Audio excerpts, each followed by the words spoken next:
Hello everybody, I'm a practicing therapist and I work with a lot of individuals with attachment wounds. Today I wanted to go over a topic that has been requested quite a bit, and it's kind of knowing how your avoidant partner acts when they get attached to you, right? So when an avoidant gets attached to you, what do they behave like, right?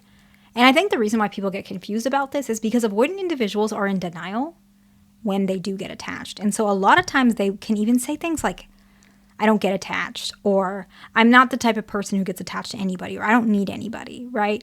But you, as a partner, you're like, no, this is clearly, you're really attached to me. Like, you can feel that way. But what ends up happening, especially if their partner is fearful, avoidant, or anxious, preoccupied, they doubt themselves. And so you start believing that your partner is not attached to you, and you're listening to their defense mechanism and their limiting beliefs. And that's not healthy. Because if they are attached to you, the reality is they are. Whether they want to admit it or not, that's another thing, but that's not the reality. And so I wanted to make this video to shed light so that people do not do that to themselves. They don't tell themselves their partner is not attached when they are. Because being attached to somebody is typically a good thing, and you guys deserve to know that, right? And so the first one, which I think may come as a surprise and is a little odd, is that they expect you to change things quickly. And sometimes it's a little frustrating. And so avoidant individuals, let's say let's give a example. Let's say you agreed to stop sending multiple text messages in a row during an argument, right? So that's kind of like the context of this, right? And maybe you've been doing really good, but you didn't do so well this recent weekend. And the avoidant now, they suddenly feel bad and they admit that they're feeling anxious for your progress, or they're obviously a little upset that you sent multiple text messages. And it's not because they're mad at you for those actual text messages. It's almost like they're upset at you for not making the progress that you said you would. And believe it or not, it's because they expect you to hold onto your word, but they also perceive that if you're making progress, that you care about the relationship. So they take it pretty personally. And part of the reason this happens also is because avoidants don't want to change unless they know you will. They want to know that they're not going to get the shorter end of the stick. And so if you're changing and they're changing, in their mind, they're like, okay, this is a relationship that's not going to fail. Because they're also afraid of the relationship failing. They're afraid of failure. And they don't want to be the only one making progress. So subconsciously, they're not doing this on purpose. The only way to ensure that they're not the only one making progress is if you've made progress, right? And this is a very good way for avoidant individuals to start making progress themselves. They often make progress shortly after they see you make progress. They're happy about it. And the reason they're so, I guess, proud and so excited about you making your progress is because then they can also start showing you they care about you and they do like you. They hold back a lot. And by you doing this, they can, the pressure's off themselves. They can express themselves a little bit more without feeling like they're being taken advantage of. So that's really important, okay? The next one is they get disappointed more easily than before. So this is kind of similar to what we were talking about in general. They expect progress and like sometimes they get like mad at you about it, which I know is annoying. But I see this a lot when they start like getting attached and falling in love. I'm giving an example that sounds a bit more domestic related just because a lot of my patients are like in long-term relationships, but maybe you tend to cook for them or, you tend to bake their favorite treats or whatever it is. And you promised, or you didn't promise, but you said that you're planning on making cupcakes for them after work. So they kind of like rushed through work and like speeded through because they were really excited that you were going to make them cupcakes, right? And then they get home and you reveal to them you're tired. And, they're a little disappointed because they expected that you were going to make cupcakes and they like your cupcakes, right? And the reason why, this is going to sound really silly. I know someone in the comments are going to be like, oh my God, like it's just cupcakes. Like that doesn't mean they're attached to you. But avoidant individuals don't trust or rely on anybody. So the fact that this person trusts that you're going to, like, it's a vulnerable feeling to want something and then be possibly disappointed. Avoidants find this vulnerable. They find it embarrassing. They don't want to get hurt. And so they never let themselves feel that feeling unless they're very attached to somebody. And so by feeling like they're okay with being disappointed by you, is a sign they're very attached to you. And you'll see that when you disappoint them, sadly. And, this person in this example, obviously they were sad because they want cupcakes. And, they're an adult and they can handle that, or you can make them cupcakes. But the example basically highlights they trust you, they're open to you, and they're willing to share their feelings because you probably can tell their disappointment. They may even admit they were expecting cupcakes because they like your cupcakes, right? And so they are being vulnerable with you. That's a very common one. The other one that's probably more common in the dating phase or when you're not living together is texting back, right? And avoidants do this. And I think a lot of you guys will say avoidants don't do that. They do. If you don't text them back after a couple hours, not on purpose, you were just literally busy, they sometimes will send you a follow-up text, right? This is so common. Or it's like, because, they're getting disappointed. But sometimes it's like your response was kind of short because you were busy, and they might want to repeat what they just said because they were, a little disappointed with your reaction. Some avoidants get very attached to comfort and consistency. And so a lot of people think that means they don't love you because it's not exciting. No, avoidants love consistent and comfort. That's actually, that's why they're so rigid. That is what they love. That's what they live for. And so they've already decided that they want you in your life. So they become attached to your cooking, your text messages, your phone calls, your behaviors, how you respond to them. They're attached to those things. It's part of their life. Avoidant individuals tend to be very structured. Fearful avoidants, actually, I feel like they're a little bit more structured, but both of them, dismissive and fearful, are pretty structured individuals. Actually, fearful avoidants who are leaning anxious are not very structured, but fearful avoidants who are dismissive avoidant, leaning dismissive, are very, very structured. I would say they're the most structured, and then dismissive avoidants are also very structured. So everything that's serious in their life is a very structured aspect for them because they keep it in their life. They're very choosy. They take a long time to pick what car they're going to buy, what house they're going to buy, what laptop they're going to buy. Really, really choosy. And once they pick it, that's the one. That's the same with their partners. Once they pick you, you're the one. So they expect that. They expect everything. It's not healthy, but they expect those cupcakes because they like your food and your food is their palate. That now they eat everything you make, right? They expect the way you text to be always consistent. And it can be a little unhealthy. And sometimes, especially dismissive avoidant individuals, actually, no. Both fearful and dismissive can sometimes be controlling. And so this is part of what can be tricky because the more care they have for somebody, the more their abnormalities show up as well, and control can show up. That's kind of what can sometimes happen with disappointment. But in general, it's not always the case. They can just be disappointed because they care about you, right? And that's really common. So it's just something to keep in mind. The next one is they become more talkative and expressive.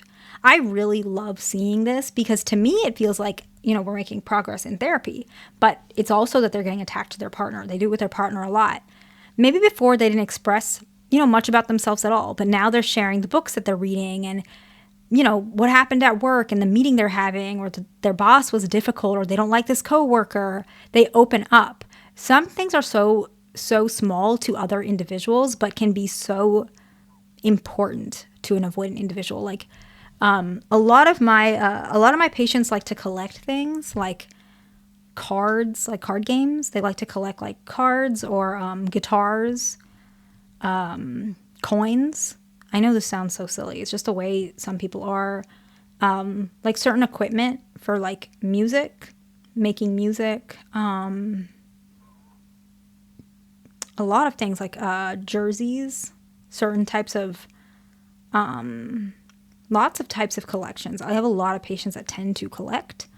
I don't know if it's just the area I'm in, but that's just common, especially among men.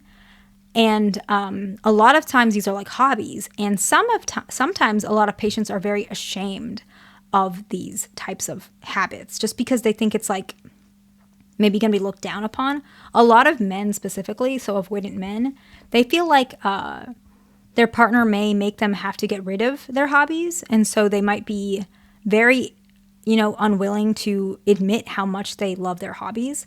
A lot of avoidants also like to read, not all of them, but some of them. And they may be ashamed because they think it's odd or different, right? And so by them sharing their hobbies and what they're doing, they trust you. They don't think you're going to take it away. And that is actually a sign, not just attachment, but also commitment. because they feel like if you guys do get together, you're probably not going to take that away from them. You're going to encourage them. You're going to let them do what they love. And that means, a significant deal to them. And so they're very attached to you if they become more talkative. Actually, avoidant individuals, once they get to admitting and, opening up to a partner, sometimes they can talk a lot. Like sometimes. And dismissive avoidance, specifically male dismissive avoidance, this is not a good thing, by the way, but I see it a lot when they start really, really getting attached and comfortable and, falling in love with their partner and getting married and all that, very good stuff. Sometimes I feel like they actually dominate the conversation a lot because they feel so comfortable with their partner. I actually see them almost like talking over their partner a lot and talking for their partner a lot. So that can sometimes be an issue. Doesn't mean that they don't care about you, but it's something to reel in if you're noticing that as well. The next one is they share different types of connection they want from you. I'm going to try and give an example. Let's say you guys cuddle, maybe after intimacy or just in general, you're cuddling, right? And you're about to get up and they mention to you, could we cuddle a little bit more? Can we cuddle a little bit more? Is that okay? Whatever it may be. And that's a very vulnerable situation for them. And another thing, which I think is, it's actually very endearing sometimes, and it's not because they don't care, but sometimes they'll do it in areas that they know you like because they want to make you happy. It doesn't mean they're lying. They like it too, but they're trying to show you, I'm inviting, I care about you. I really care about you. I'm attached to you, right? I love you. And so if you're a person who likes cuddling and you're seeing that they're doing that in that area, it's a good sign. They also want it, but they're also trying to show you, like, I care about you. I don't even know if that makes sense, but I hope it does. The next one is very, very common, much more common with fearful avoidance. But they sleep much more easily when you're in bed with them, right? I sometimes even have patients mention they fall more readily asleep, like just quickly. They doze off, like when you're cuddling, not in a bad way, but they just feel so safe with you. They appear like very relaxed. They probably admit they sleep easier when you're in bed. So these are definitely, some things. And sleeping in general, avoidant individuals, I think this is more common with fearful avoidance. It's a little hard for me to describe because habits in sleeping, it's typically obviously when one partner is awake, so they tell me. But a lot of individuals who are fearful avoidant, sometimes they have a little bit of abnormal sleep habits. Like sometimes a lot of them struggle with certain types of insomnia. And so sometimes what makes them really comfortable is sometimes if their partner is, this is not healthy, but whatever works in your marriage, all right? Sometimes it's more helpful if they get into bed earlier while their partner's still awake so they can hold on to their partner and talk to them while they doze off.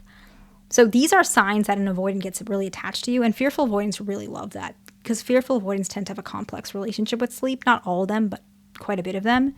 The next one, I want to say they talk things out with you. And it can be anything. It can be even them wanting to buy a new rug for their house. And avoidant individuals, they tend to put things away a lot, actually sweep things under the rug. So they may not readily express, but they're more comfortable talking things out with you. And it could be even serious stuff, right? So I have this happen a lot, actually, where in session, we review conversations and we kind of break it up, even talk about progress. And sometimes I also work with the partner of the avoidant, and they may, sometimes what helps them is sometimes they're more direct, and, that's sometimes we work on talking more directly to their partner. And so this is pretty common where they might say they notice their partner, dismissive avoidant, is very detached. And they may say, has something been on your mind? You seem a little quiet this evening. And if their partner is very attached and trusts them, they may say something along the lines of, it's not a big deal. But yesterday, when you asked me if we're still on the same page for working towards changing and healing, therapy, whatever it is, I thought you already knew that. So I guess it surprised me. I just want to make sure that we're both making progress and that you trust me, right? And then maybe you can say something like, I do know we are both making progress. I was just unsure last night, but I didn't mean it like that. I'm confident we're both making progress. Something like that. Reassure them, right? But when we're talking about this type of conversation, they're not just opening up to you, they're also telling you that this relationship is not just yours, it's mine. And that is a very important step. So when they're talking about things in general that's on their mind, it's a huge step, but especially if it's about the relationship, right? I think that's very important. The last one, which probably needs to be like starred and underlined, right? Is they're more willing to compromise. This does not come easy for avoidants. They do not like to give up power or space or any of those things. And so the fact that they're willing to compromise with you is a very big step, okay? I hope this video was helpful. Please like, subscribe, and I will see you in the next one.